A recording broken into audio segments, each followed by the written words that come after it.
I know that there's a lot more people out, like in the country and in the world, that are suffering from this, and I just say to myself, well, if I can help them achieve what I have, wouldn't that be a lot better? Maybe 15-year-old Jeremy Johnston should be the real new expert on family justice in Texas, because he's lived through it. It's better knowing that you have parents that aren't fighting and bickering all the time. You know that they can cooperate without making some sort of scene or being immature. Jeremy is no different than tens of thousands of Texas kids. They're caught up in marriages that end up in divorce. Meet his father. And here's his mom. They split up. They both married other folks. Notice that we talked to Jeremy with both sets of his parents and step-parents in the same room with him, all sitting together on the couch. When you are mature and you act like adults, and you put the kids first, it really makes it a whole lot easier.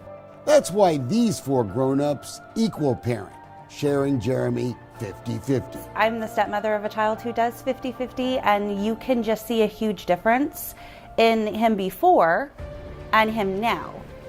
If I had a list, it'd be from here to the moon of how much difference it's made and how much better it's gotten. Jeremy's step-grandma is now fighting to change current Texas law so that all kids get the same shot. Everyone, we don't want just this to be Jeremy's story.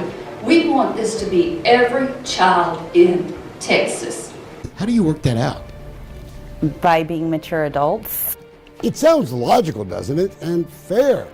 Mamas and dads figuring out a way to share their kids when they get divorced.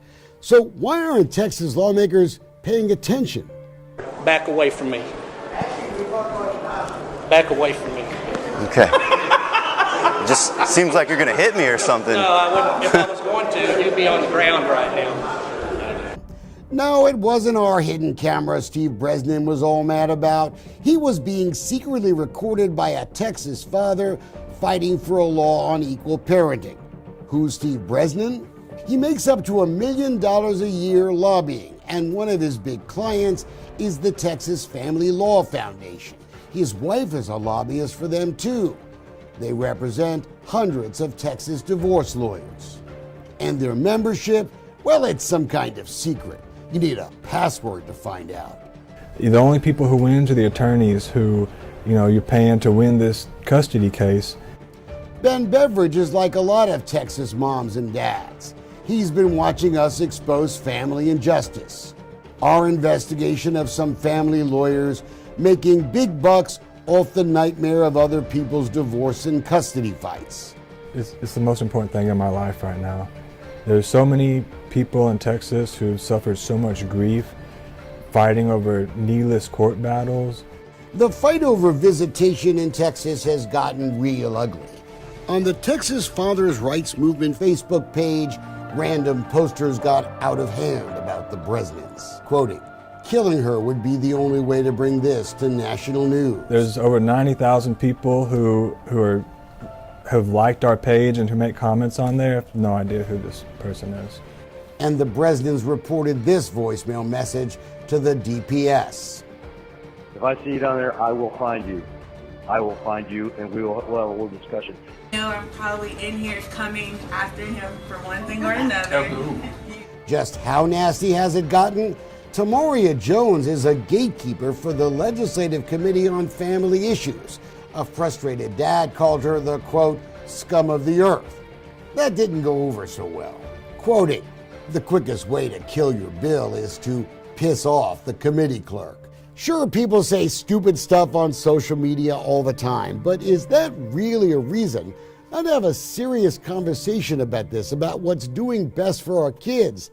Maybe we should listen to kids like Jeremy. And when we talk about things like threats like this, we're not having an honest discussion about the central issue here, which is what's best for the child.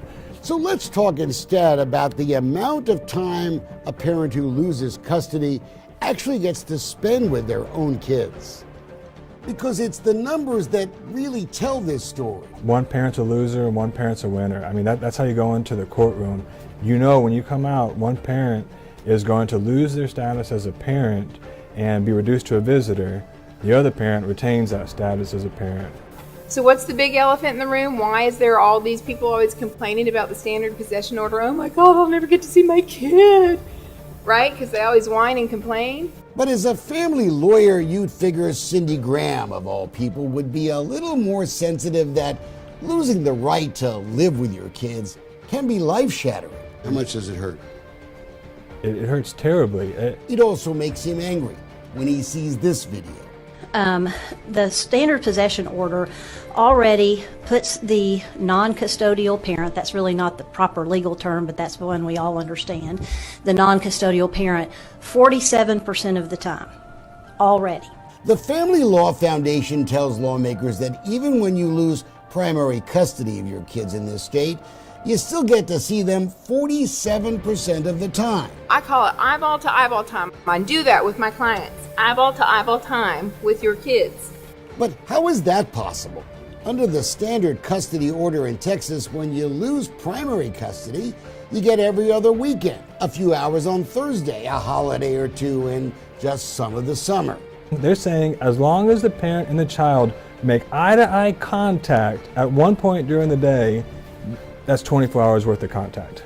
Supporters for equal access get a much different answer when they do the very same math, and they're living it. Let's take a Thursday. The non-custodial parent gets to see his kids from just 6 to 8. That's just 2 hours. Yet the Family Law Foundation counts that as a full day. On weekends, it's 6 p.m. Friday to 6 p.m. Sunday. That's 48 hours. Yet family lawyer lobbyists call it 3 days. And it's this real-life fight over the math that's riled everyone up. You have electronic equipment on you that you're taping oral communications up here? Do you think the courts have made it worse? Definitely. So maybe it's time for Texas lawmakers to remember the Texas Family Law Foundation represents lawyers. Lawyers who make more money when parents fight instead of getting along.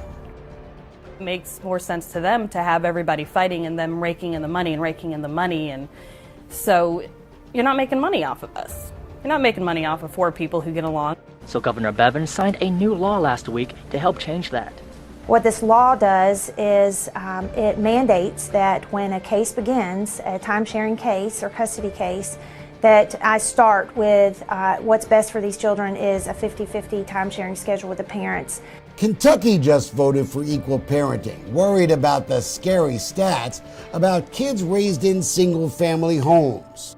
Look, we've all seen the drama that unfolds even on social media during these visitation handoffs, so why don't we all calm down and have a real full hearing on the issues in family law, because it sure seems like the courts and the lawyers are making it worse. For everyone, not just the child, there's a lack of stress. The stress just goes away. To look at both sides equally and to try to look for things that benefit the child equally on both sides is something that I'd like to see get done. No further communication with me, sir. Period. Okay. Don't expect the lobbyists for the lawyers to like that idea, but Jeremy Johnston has a reminder for Texas lawmakers. It's what the law says. You're fighting for the children, and you're fighting for them.